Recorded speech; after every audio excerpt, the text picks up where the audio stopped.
And you're very welcome along to The Snap here on Off the Ball, your weekly hit of American football. We are brought to you in association with the Aer Lingus College Football Classic, Northwestern versus Nebraska at the Aviva Stadium on Saturday, August 27th, 2022. Check out collegefootballireland.com for full details. Their brand new website is now live. Cian Fahey, who's normally here, is on a bye week, so I've drafted in a very, very able replacement, Mr. Mike Carlson. Mike, how are you?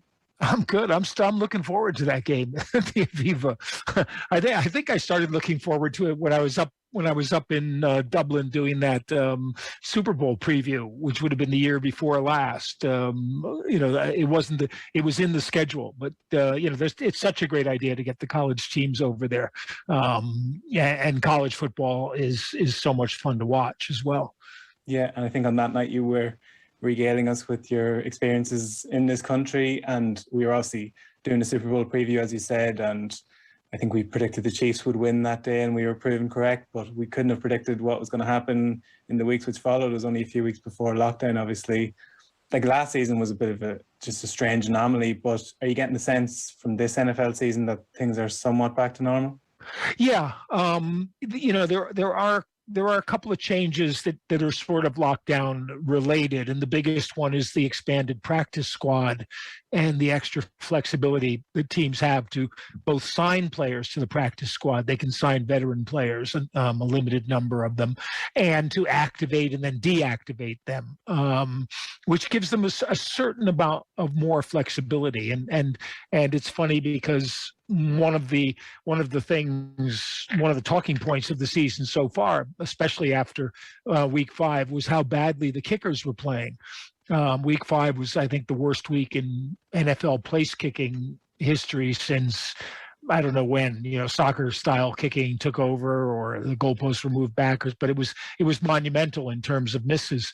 And I wouldn't say it's because there's extra kickers around, but everybody was able to sort of switch kickers, and we saw that in London at the game where Matthew Wright, who literally had only been signed at the end of September and it was on the practice squad until Saturday when they finally decided to deactivate Josh Lambo, who hadn't made a field goal all year, and activate Wright. And then Wright got 2 chances. He tied the game with a 53-yarder, I think it was, and then won it with a 52-yarder that kind of broke outside the posts and then broke back in and went through the posts amazingly. But that's the kind of luxury that teams are dealing with. And I think the other factor is because practice time was reduced before the season and teams were limited anyway in contact. Lots of teams didn't have what you would consider a normal preseason, or at least their coaches might consider. So having these extra players available has helped out in that sense, because another of the factors I think that we've seen is that it's taken a lot of teams a few weeks to adjust to the start of the season. Week 1's results have not been repeated to an extent since then, because in effect now September is becoming like preseason, and teams are experimenting and they're trying to find what's working. And I always hesitate to say the injury rate is higher than usual, but unofficially, without actually checking it, because the guys with the computers will do that, I have the feeling that there's been more injuries in September, and certainly a lot of crucial ones, than normal.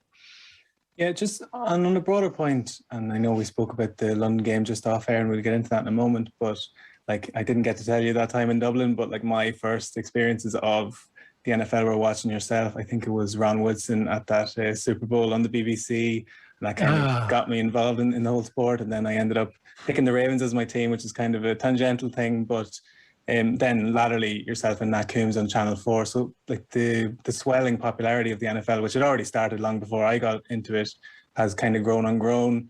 Would you share that sense that, like, are we at an apex moment at the moment? That I hope it's not an apex, because I'd love to see it continue to grow and spread around Europe. The London games are great, and having 4 of them was fantastic. But I really would welcome seeing games in Germany or in Dublin. There's any number of places where you could go, and London's easy. It works well. They've got the stadium. They know how to do it. They've got the staff in London. But Germany's got a kind of infrastructure for football. There's experience from NFL Europe. Those days I was doing, by then, that was 2007, I guess, was the first time we did the Super Bowl BBC Live. And I did that in the next year with Rod. The first one was the Patriots, the undefeated Patriots losing to the Giants, which was fun. And then the next one, if I remember right, was Arizona-Pittsburgh, which is one of the great Super Bowls of all time. And working with Rod was great. Jake Humphries was the host, and Rod was just brilliant to work with. And he went into the Hall of Fame. I had just met him, and I was those were the days when you could actually hang around. So I'm hanging around outside the room where all the appointed journalists who vote on the Hall of Fame were meeting, and they come out and make their announcements, and Rod comes down the hall, and so I go up and we have a little hug and congratulations. And the first thing he said to me was, I'm really sorry DeMonte didn't get in, because DeMonte Dawson was the center on those Steelers teams, and a Hall of Famer for sure. And I just thought that was so, it was such a good thing to say in that situation. So I really loved working with him, and I was lucky in that I was doing Channel 5 at the time, probably with Nat by then, 2007, but maybe not. It might have still been Mark Webster, and they didn't do the playoffs. So I was free, and BBC called up and said, how would you like to do the Super Bowl? And I thought about it for about a second and a half and said, sure. And I've been doing that for them ever since, and the odd London games, when we do London games live, and occasionally some highlights programs here and there. But, it's like just this week doing the game at Tottenham Court Road, at Tottenham Hotspur. I was on the sideline because they couldn't put a third guy in the booth because of COVID restrictions, which they're following, but Sky, for example, is not. And but the guy in charge of the outside broadcast called me up and said, we can't put 3 guys in, and I was waiting for the other shoe to drop. He said, so we'd like to put you down with Katie on the sideline, and we could come to you once in each quarter and and I just thought that was, to me, that was like, thank you for what you've done, over the years on the BBC shows. And, we like that perspective and keep that going. And it was great because I love working with Nat, and I've done so much with him, and OC and Jason are, Nat and I did a Super Bowl with OC before Jason even popped on the scene. And that was great fun. And OC and Jason have such a great double act that it's really fun to be the kind of third wheel in that group and see how you fit in. So I'm really happy about all of that stuff. And like I said, we've had such a good situation here because apart from the blackouts of games that Sky are doing, if you have Game Pass and you have the 4 live games here, or if you watch Sky and then you have, the choice of their games, you have almost a better situation than the average person watching in the States on network television. So, if you'd asked me about that when I was, when did I do my first American football, would have been World League in 92. If you told me you'd be able to do that within 20 years or whatever, I would have thought it was crazy. So, if you're an American football fan, I think it's great. And it obviously builds up American football fans, and having the live games generate so much publicity, and people now, the people who at least follow it casually is a huge number in the UK, and with OC and Jason, they got the format of a highlight show right after many false attempts at getting one done, and that helps promote the game as well, make it seem make it seem entertaining as well as competitive sport. And so, I think NFL's in a tremendous situation now, and I would hate to think that it had peaked now.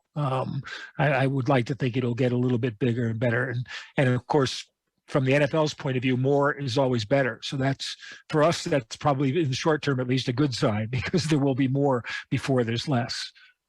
No, I totally agree. And I think most listeners would come with me on this, that you strike a great balance between maybe bringing in the casual fans and also speaking to the educated fans as well. So it's a nice balance that you strike, as well as the likes of OC and Jason. So that's kind of, I think that's been key to maybe enveloping this new audience. But just on the London game specifically, maybe not quite the caliber of teams that we would probably want to see over in London, but at the same time, it was a competitive game and Jacksonville got their first win.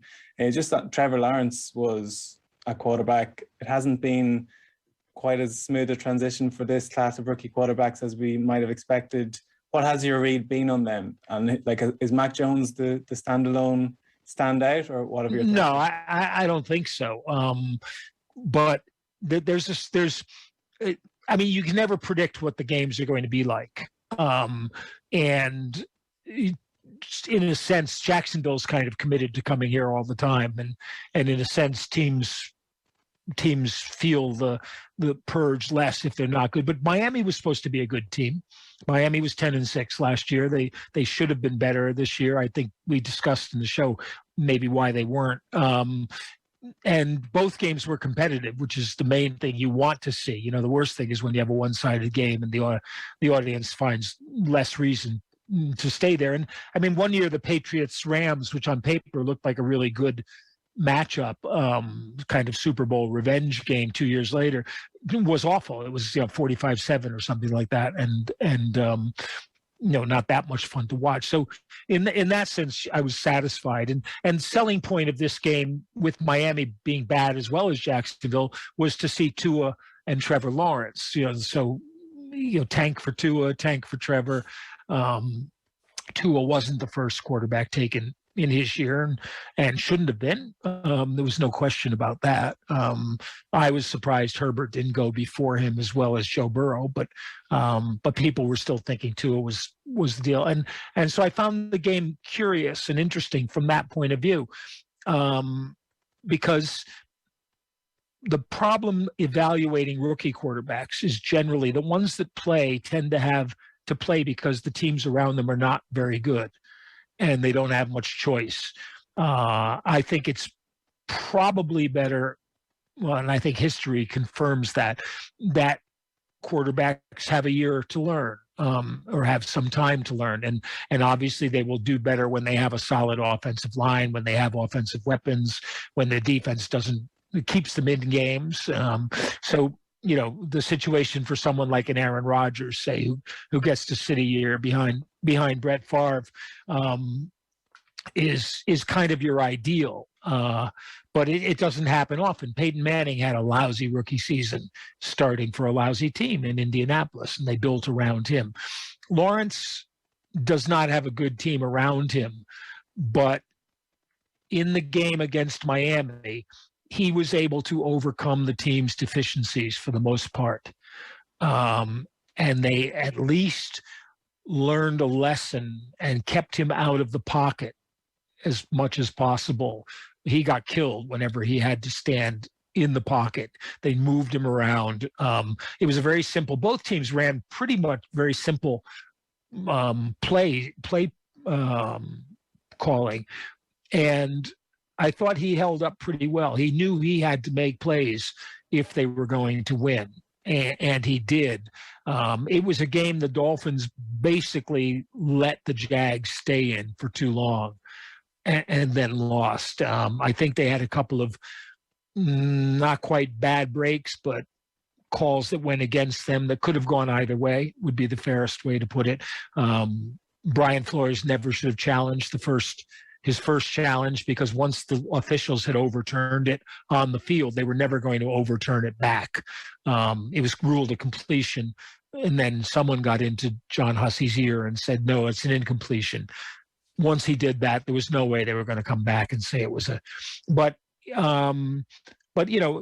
credit to Jacksonville, who got themselves in position. I thought they had blown the game, and but they called the call with 5 seconds left was really good and executed perfectly. I was amazed they actually still had the second left on the clock. And that Trevor Lawrence knew what he had to do, and Chenault knew what he had to do. He threw the ball low, so Chenault would have to basically go to ground catching it as well as be protected from someone else doing it. So they deserve that shot. And you mentioned Mac Jones. You know, we saw the Patriots. Max had to play, and the Patriots are not a bad team. They're not a great team, but they're not a bad team, and they've protected him as much as possible. And I say protected in the sense of play calling, not in the sense of offensive line blocking, because he's been hit a phenomenal number of times.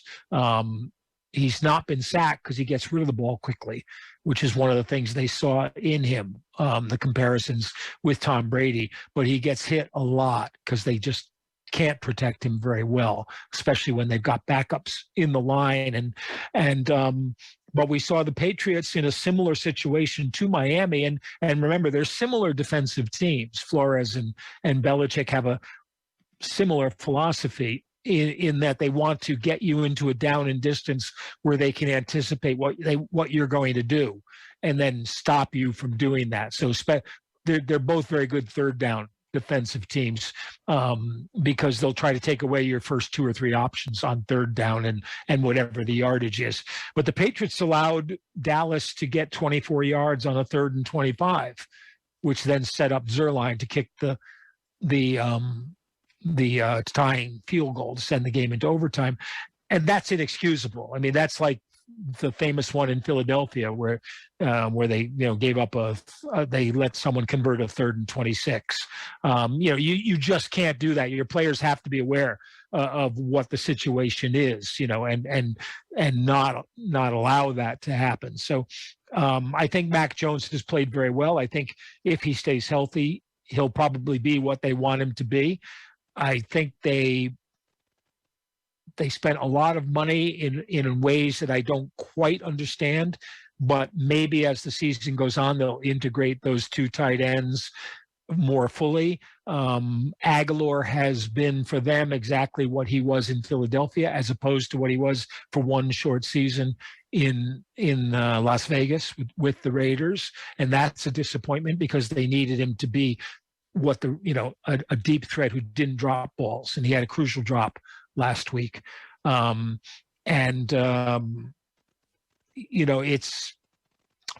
always a hard thing for a rookie quarterback in those situations. And, Fields has the misfortune in a sense of playing for Nagy, who can't quite bring himself to institute a system that would make Fields more efficient, which would be kind of what Philadelphia is doing this year with Jalen Hurts.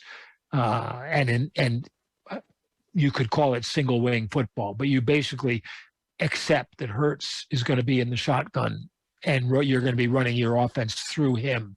And the same is true with Fields. You have to take advantage of the fact that it's his legs more than anything else. Wilson in New York actually has a really tough time because they're not very good offensively at this point. And he's got to pretty much survive. But what I think is strange there is that long-term, he may well be better than Sam Darnold, but right now he looks like Sam Darnold looked when he was a rookie with the Jets. And I said that at the draft. I said if the Jets were going to take one guy who was most like Sam Darnold, it would be Darnold. And finally, the other one is Trey Lance, the other first-round rookie.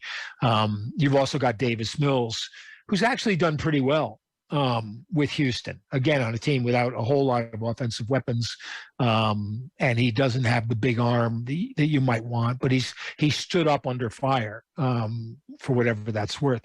But Trey Lance, it surprised me because apparently when they traded up for the draft pick, they were looking at Mac Jones, and he would have been a pretty good fit for them. He processes fast. He's not particularly mobile, and they run a lot of rolling out, but he could do that.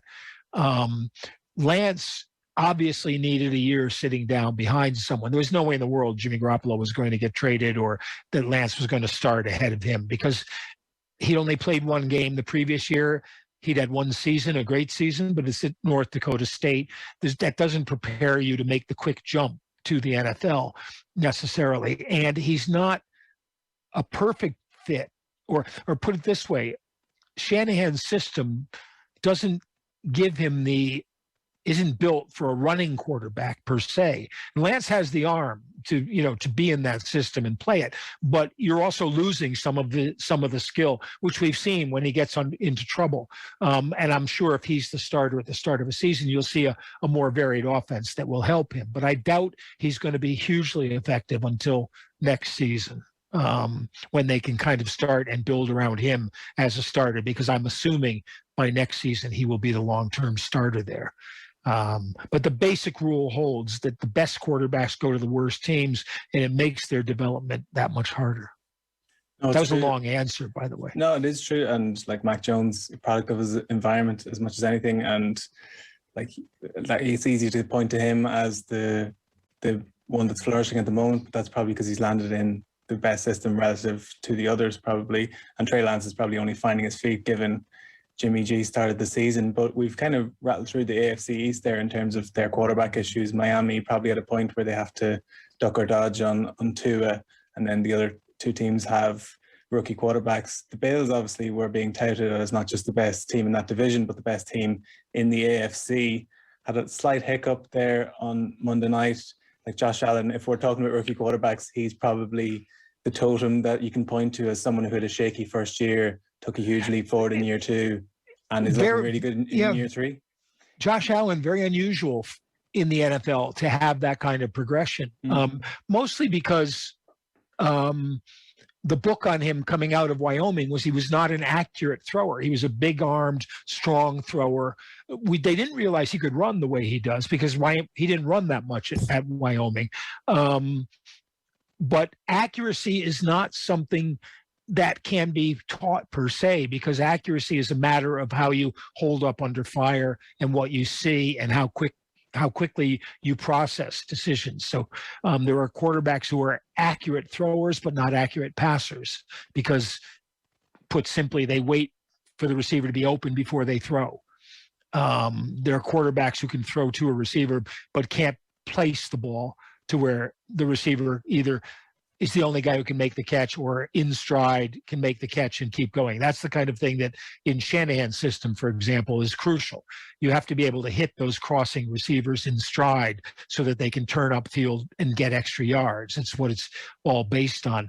I don't think Allen – it wasn't that Allen had a bad game against Tennessee. It was that they didn't put points on the board early. And the way to disarm Tennessee is to take it a good early lead so that they can't keep pushing Derrick Henry at you, waiting for the big run, which they got early. But if you remember, Dawson Knox lost a touchdown because of Emmanuel Sanders' stupid holding penalty because he didn't need it had no effect on the play. He didn't need to be holding on that. So if they get that touchdown instead of a field goal, they're up it would have been 17-7 at one point, instead of being like 7-6 and then 10's down 10-7. So, then you start to be able to make Tennessee go to the air. And in fairness, I thought that was Tannehill's best game of the season, partly because when Henry's gouging you like that, you've got to adjust to that. And A.J. Brown was back, and A.J. Brown had a tremendous second half. It almost took him a half to get going, to get his feet back under him because he's been hurt. But he made a huge difference to that team. So, again, another stupid holding penalty to cost them the late kickoff return touchdown. That wouldn't have won the game for them, but it would have changed the whole dynamic of the finish. It would put the onus on Tennessee instead of on Buffalo. And then, you can argue about Sean McDermott going for the win instead of taking the field goal and going to overtime. I rarely would criticize a coach for that. McDermott, okay, he's a defensive-minded coach. Buffalo's defense was supposed to be really good, but they were having a lot of trouble keeping Tennessee under control. So I think you got a chance to put the game away then. If you go to overtime, you lose the toss. The way the Titans are playing, you might not see the ball again. So I wouldn't argue. You might argue not even the play call, just the execution. I mean, Allen skids, and he winds up running right into Jeffrey Simmons, who's the best defensive player on the Tennessee team, instead of, sneaking in the other direction where the guys aren't quite so good. Mike Vrabel did the same thing in London 3 years ago. Went for the win on 4th and 1 instead of playing for overtime. And I said the same thing there. It's outcome bias when you say, oh, he shouldn't have done that. Yes, the book says go to overtime, but the book is written by coaches, and coaches like going to overtime, because if you lose in overtime, nobody's going to say you made the wrong decision, unless you make a stupid decision in overtime. But, it's the players lost. You went to overtime, you got in position with it. If you lose because you made the decision to go for it on 4th and 1, then everybody blames the coach. But that's outcome bias. If they had won, everybody would have said, oh, great call. Put the ball in Josh Allen's hands, let him win the game for you. Don't give Tennessee a chance to come back in overtime. And so, the Bills took the loss, but I don't really downgrade the Bills. The Titans are the hard team to figure, because it's easy for me to say, well, they have trouble playing from behind because they're a run-oriented team. But they looked much better against a good Bills defense than they had looked against some not so good defenses earlier in the season. Yeah, and just briefly on Derrick Henry specifically, because running backs don't typically get into the MVP conversation, but just the stat line he's put up so far, he can continue on that trajectory, he's going to have to be. And I know he gets Offensive Player of the Year, which is kind of like a hedge where they feel they can't give him MVP, but they give him that instead. Yeah, it's the non-quarterback MVP award, Yeah, but I just curious on your thoughts, to what extent, he's clearly an anomaly in terms of what he brings to the field, that composite of power and the speed, the runaway speed he showed for that memorable touchdown on Monday night. But I remember even he runs like Michael Johnson. He runs straight up, It's like one of the big kids in secondary school running away from the junior leaguers. But no, I was just curious. I even remember at that roadshow we were talking about, it's typical that when a running back comes up for renewal, they look at the age profile, they look at the miles in the tank and think, is it really worth it? He could have a decent stint elsewhere, but are we going to commit to him? But he's become the archetype of Tennessee. He's the reason people tune in to watch them. And the Titans defense is not very good. It was awful last year, and it's not very good this year. But Henry, not only when he runs like that, they become a different team. If he has a kind of average running game, teams have to stack up against him. So their passing game works best when it's play action. Tannehill's less effective out of the straight drop back than when it's play action. And it's not just on Tannehill, but it's also that he needs receivers to step up, and they lost Jonnu Smith and Corey Davis in the offseason. So AJ Brown really has to come through to give him a number one target. But there's a rule. There's the 370 law, which is supposedly if running backs carry the ball 370 times in a season, for more than 1 year, they're going to start getting hurt. Their production is going to decline. And I kind of was looking to see if that at the beginning of the season was what was happening to Henry, but he's broken out with a couple of Derrick Henry kind of games. And whether or not he could get the MVP would depend on how far the Titans get, because he is so obviously the focus of their game. The other guy who's starting to get into that category, but obviously nowhere near Henry's dominance, is Jonathan Taylor in Indianapolis, who've become a run-first team with Carson Wentz playing a lot like Ryan Tannehill in a controlled passing game where he hasn't turned the ball over much, but he hasn't made many spectacular plays like the Eagles wanted him to do. And because I credit Frank Reich for that, because I think he's a really good offensive coordinator, and he's, rather than he's realized he can't remake Wentz into the guy he was before his injuries that he was coaching then in Philadelphia. So what he's done is remake his offense to take advantage of what he's got and to get the best out of Wentz. And this week with T.Y. Hilton back, you could see that balance, because Jonathan Taylor and Marlon Mack and even Himes are pounding away at the defense. So the defense is concentrating. And then with Hilton back on the outside, all of a sudden you can start tearing them apart because you've got multiple receiving weapons again.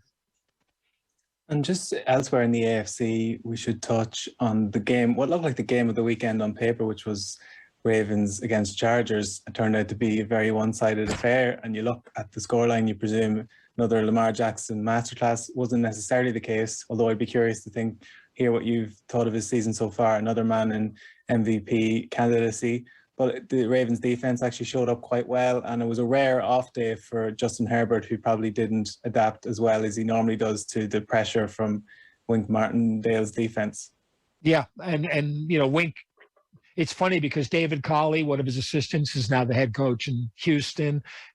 Joe Collins, the defensive coordinator in Jacksonville, and Wink's still sitting there in Baltimore. And I was, there's not an automatic thing where your best defensive coordinators become your best head coaches. But I think from what I understand from people, his qualities as a coach, his leadership qualities are such that it's amazing that a guy with that kind of pedigree as a defensive coach and the possibility of being a culture builder doesn't get looked at as a head coach. I'm sure he will this year. They were playing a lot of 8-man fronts, which a lot of teams are doing. They call them by different names. So sometimes it's 6-0 and sometimes it's 8-0. But 8 guys in the line of scrimmage all standing up, and then you never know who's coming and who's going. And they have a good secondary to be able to do that. They can man cover without really having to worry. And what happened to the Chargers to an extent was what happened. They fell behind and their game had to go one-dimensional. And Baltimore obviously also wasn't letting Eckler do anything after his big game the week before. Mike Williams, dropped a pass that would have been a touchdown early on. Not a touchdown, but on the 2-yard line would have set them up for the touchdown. And when you start settling for field goals on the road, against a good team, it's tough. The Ravens are becoming a pass first team. Still the threat of run, but not so much. Partly because their top two running backs are both out. I said to Nat on his podcast that the Ravens running backs right now look like Nat's 2018 fantasy team. Latavius Murray, Le'Veon Bell, Deontay Freeman. Those guys haven't. Murray's been a good number 2 back. For the Saints, but none of the other two have had a big year for a few years now.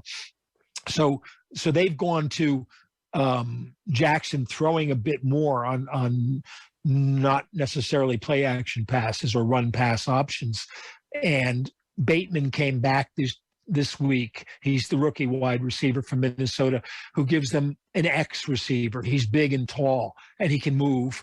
And so that balances off with the other receivers they have. And what they were sort of missing was the second threat over the middle. Now they can run guys through the middle. And Mark Andrews is a really good tight end. Duvernay had a good game this week against the Chargers. So it makes them more balanced if Jackson is throwing to the sidelines and occasionally deep balls. And he's not a bad passer. People looked at him because they were doing so much running. It reminded me of Colin Kaepernick, but he's a better passer than Kaepernick is. His arm, he has more touch than Kaepernick had as a quarterback. So I think you'll see a different kind of Ravens offense, which will pose different questions. And then when teams are starting to back off because of the pass, Jackson becomes a running threat again and lives longer kind of as a result. And I just mentioned Kaepernick. Just in passing, obviously no team has looked at him to come back and play quarterback. But Seattle with Geno Smith now at quarterback is one of the options. Nobody's looked at Cam Newton either. Which really amazes me because Cam wasn't great with New England last year, especially after COVID. But by the end of the season, he was back to the form at the beginning of the season, which is useful, certainly better than a whole lot of the backups around the league. And Washington's sitting there with Taylor Heineke, who is okay, but not a game. He's not a game winner per se. And Cam could be. And with Ron Rivera having the history with him, I'm really surprised Washington didn't at least bring him in for a look and see how healthy he was. It's true, because he was obviously in theory in competition for the QB #1 spot in New England until fairly late in the day when Mac Jones was named starter. So you'd theorize that he actually had a decent preseason. But yeah, it's going to be one to keep an eye on. And that told you a lot about Mac Jones, that they decided not to keep him around watching Cam. And you can understand why, because the offense you designed for Cam Newton is completely different than the offense you're going to design for Mac Jones. But they thought he was savvy enough to be able to go in on day one, and run an offense that they were going to build around him. And that in itself is kind of like, that's worth 3 games of highlight films when you're voting for like rookie quarterback of the year. Yeah, and it was noteworthy. I thought Mac Jones, I think it might have been a timeout that was taken by the Patriots sideline, and Mac Jones gesticulating over as if to say, I could have called that on the fly, I could have changed that at the line of scrimmage, which would suggest he's maturing into that role already. We might touch on the NFC another time, Mike, because I don't want to keep you all day, but just before we leave the AFC, it'd be remiss. Obviously, the Chargers, I think it's safe to say they're talented enough. They'll be just fine. The Chiefs, similarly, bit of a bounce back win, but we might get to them in our game of the week at the end of the show. But just on the Raiders, been a mad, 2 weeks, maybe slightly longer since the Gruden situation unfolded. They didn't look any worse for wear the other day. They played very well. And they had actually started the season quite well, in fairness, with the win over the Ravens and a couple more. But just curious on your big picture thoughts, because a bit of mania has enveloped the whole thing. This investigation into Washington has apparently only found wrongdoing from John Gruden, who was an ESPN employee at the time.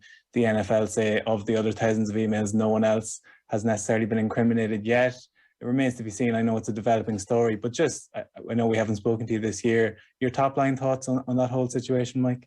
Yeah, I mean, the obvious thing is, obviously, if Bruce Allen is the other guy on the end of the Gruden emails, and Bruce Allen was the president of the Washington Venskins, as we call them, there has to be one more email that Bruce Allen sent or received from somebody that would be in the Gruden territory. I find it impossible to believe, especially given that his brother was a far right-wing senator and governor of Virginia, and he must communicate with his brother at times. I would be amazed if you could not find another one. But the whole issue of Washington and the investigation was not about Bruce Allen and emails to Gruden. It was about an atmosphere of harassment, and not bullying, not just sexual harassment, but harassment in general within the organization. And the NFL never published a report. They took an oral report from the woman in charge of the investigation, who basically just said everything's okay. My question is, who released the Gruden emails, who leaked them, and why? Because there doesn't seem to be an obvious reason why that would come out. I hadn't considered, I wrote a piece about it on my Patreon column last Friday.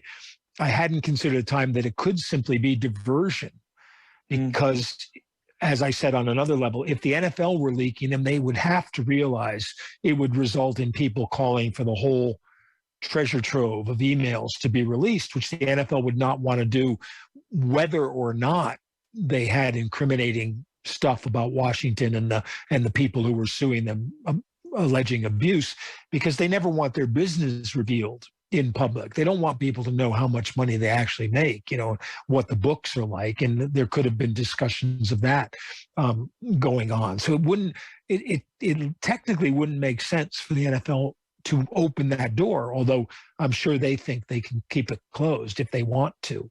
It's proprietary information. Maybe Mark Davis wanted to get rid of Gruden and had enough and didn't want to pay another $60 million to keep him, and someone at the NFL was kind of agreeing with him or doing him a favor, a solid. Someone may have had a personal grudge, which is not incomprehensible. Certainly not. You know, a friend of Jay Gruden's, you know, in the house, that kind of thing.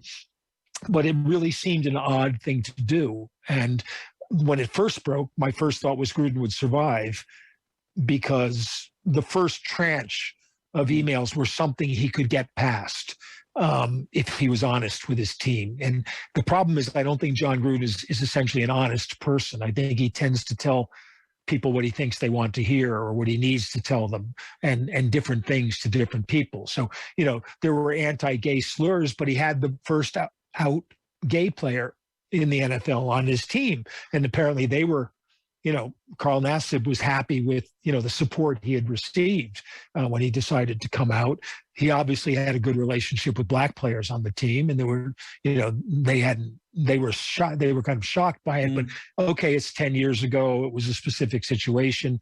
You know, maybe I can get past that. But then when you saw the second tranche, you know, it just reveals such a deep-seated kind of hypocrisy at best, you know, and racism or misogyny or whatever you want to call that, worst, that he was doomed. And obviously he realized that himself, because whatever deal he made with Mark Davis to leave, he wasn't fighting it. You know, he left gracefully as he could under the circumstances. I thought the Raiders would have much more problem without him, because one thing he is a fairly good offensive game planner. And I've never rated Greg Olson, the offensive coordinator, that highly as a game planner based on his time in Seattle, Jacksonville, somewhere else. But they went into Denver, and Denver's got some problems, injury problems and all, but they played a really good game. They played a good defensive game to limit the Broncos, which I was impressed by. And the team obviously was not playing to save John Gruden's job.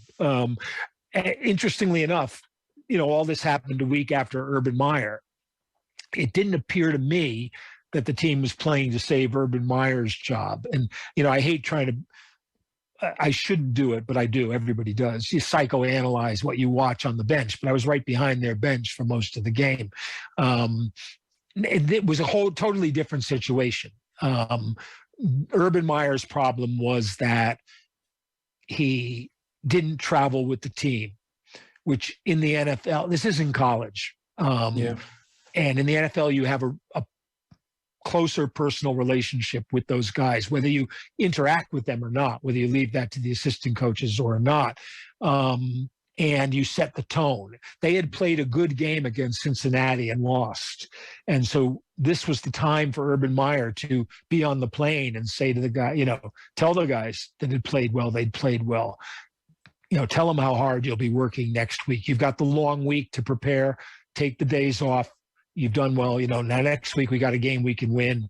You know, we're going to win it. You don't kind of skip that. And then when you say you're skipping it because you want to see your grandchildren and you have a quote unquote event, which was a PR event for his own restaurant bar in Columbus, that's not good enough. You know, coaches have let players get off those planes for personal reasons, and grandchildren might be borderline, but when you're making $12 million a year, you can fly to see your grandchildren on your own if you have to. But then when you see the video, and you know, Urban Meyer's grabbing ass with a 24-year-old woman who works for the PR company that was putting on the event for his restaurant. If that's what he wants to do, that's between him and his family. It looks stupid. It's a bad look with a woman half your age for your players to see. But that was not why you were off the plane. So that to me was kind of like what he needed to make up. And he needed a win, I think, for Shad Khan. You never know what the dynamic is in terms of contract. You know, he's got a big contract. Do you need to buy him out? Is the team willing to buy him out in mid-season? You're always just going to have an interim replacement, and you don't know how that's going to work out with a brand new coaching staff.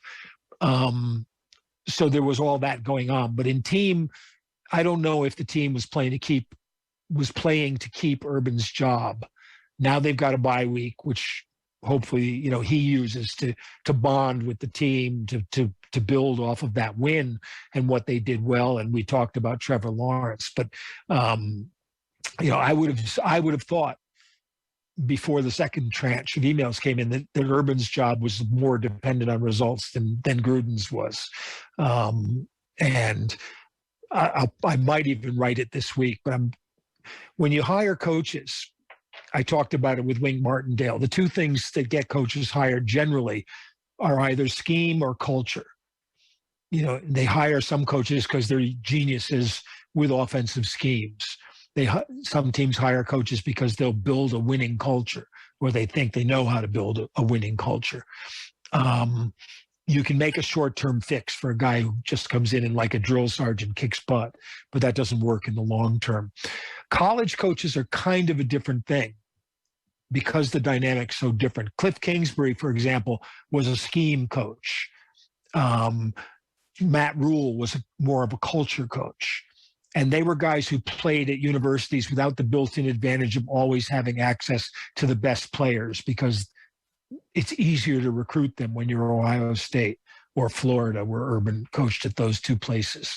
Urban was more like that when he was at Utah, say, or Bowling Green. But it's why it's a harder adjustment to make, because you don't have the control over the players you do when you have them on scholarship and you've only got the best ones for 3 years at the most. You really have to build long-term relationships and realize it's a different kind of game. The guy Urban reminds me of the most is Steve Spurrier, who always had a problem in the NFL, in both of his stints in the NFL, and it was a culture thing. He was famously derided by other coaches for not working hard enough. When he went down to the level of the XFL or the United Football League, or I think he coached in the World Football League as well, he always was relatively successful. But when it came to the NFL, he couldn't be. And I think that Urban's in danger of falling into that category. That'll be an interesting thing to watch at Jacksonville, because certainly with Trevor Lawrence and a couple of the other young players who, look to be pretty good, they've got the potential to build in on that team, to build them into a better team than the team that the Saxonville team that went to the AFC Championship. So yeah, the Raiders. The Raiders have another interesting one this week, which asks you to see how seriously you took their result this week against Philadelphia's coming into town. I picked the Raiders for that game. Philadelphia, it's only a 3.5 point spread, which gives you an idea of how less than totally the bookies are taking the Raiders win in Denver. Philadelphia is a crazy backdoor cover team if you're a betting person, and they backdoor covered on Tampa on Thursday night last week. But I think the Ravens now have a chance to go back into a winning spot in what's going to be a very competitive division, and people are saying, can the Patriots make the playoffs? Can the Dolphins make the playoffs? It seems highly unlikely to me that a second team from either the East or the South makes the playoffs, simply because the dynamic in the other two divisions is too strong. There's 3 good teams in each, possibly 4. And apart from the fact that they might beat each other, and therefore you'll get teams at 10-7, 9-8 in the top spots. I don't think they open up games for the teams in the other divisions, the second place teams in the other divisions. And the only one that strikes me as being a playoff contender right now would be Indianapolis, behind Tennessee, of those 8 teams in those 2 divisions. No, it's true. And it looks like it's very conceivable that 3 teams could come out of the AFC West, and similarly the NFC West, which we might just touch on the NFC briefly, just in the big picture, Mike, as we wrap up here. The Super Bowl, lads, just curious to get your thoughts. So the Bucs are still favoured, number 1, followed by the Bills, followed by the Chiefs, followed by the Rams, then the Cardinals, who are the undefeated team we mentioned, and then a slight drop off to the Ravens and the Cowboys. Like, are those that 7, magnificent 7? Are those? Do you see a Super Bowl contender outside of those, or who are you favoring just at this juncture? Oh, that's really hard. When you're looking at betting, the Ravens and Rams are probably good value bets. But the questions persist. The Rams are another team that have to play from the front. They're good defensively when it's kind of like the Colts, the Manning Colts team. When they know you have to pass, they're good defensively. When they have to make decisions and spread out, they're not as good defensively. They've lost too many good people in the last 2 years to be able to do that. I think Kansas City's going to start looking more normal because their schedule gets a lot easier now. For the next few weeks, they've got a chance to get themselves back into defensive form and to stop. I don't know. Patrick Mahomes has probably made more bad throws in the sense of silly throws or, than in the last 3-4 weeks than he had in his first 3 seasons. So that's something that's correctable when the defense especially starts playing better. It's still hard to argue against Tampa because they are a balanced team. They were a balanced team last year, and they're, if anything, more balanced this year because Villa's back for the whole season. He only played the last 4 games last year, and he's such an impact player in ways you don't necessarily notice. But if you go back and watch the Super Bowl, JPP, Shaq Barrett, great, they got in, but Villa's taking on 2 guys every play, and pushing them around. They couldn't afford to double anyone on the outside, even though they needed to, because those tackles were not, you're talking about backup tackles in that game. And that's kind of their strength. They're a little vulnerable in the back end. And when one of their linebackers is out, they rely on those 2 guys to cover lots of ground because they, to make up the ground between the front and back ends. So if the back end's not playing well, which they haven't been playing particularly well, they're problematic. It's Arizona's the puzzling team because they're undefeated and nobody's still rating them. And they've got to get through the division, obviously, but so far they've been okay in the division, and their defense is actually playing pretty well. And Vance Joseph is a top defensive coordinator. And he's showing it. He's using the players well, but they've got a number of blue chip defensive players, starting with Chandler Jones, and J.J. Watt is a part-time blue chip player, and can be, but Chandler Jones gives them an awful lot of flexibility up front. Budda Baker's has turned into one of the best safeties in the league. They're going to be a tough nut to crack. Especially if you don't hold the offense in check. And Kingsbury's done a really good job, I think, with that, of using his Mike Leach, Texas Tech kind of college playbook and adapting it to the pros. And I love Rondale Moore. If you wanted a non-quarterback rookie of the year, if they use him more, he would be one of my, sleeper candidates, because when you watch him and Murray, it's like watching 2 8th graders who just happen to walk onto the field and then they just tear everything up. They're like a video game. As pro football becomes more and more video game-ish, but they're there to take advantage of it. So, and the other team that puzzles me a bit is Dallas. I'm not sure they're as good as they look, but certainly with Dak back, you're seeing why Dak got big money, because they have a team with lots of offensive weapons, and he knows how to take advantage of that. When their offensive line plays as well as they have in the last couple of games, they're going to be pretty hard to beat. Their defense still has problems, and you saw that against New England.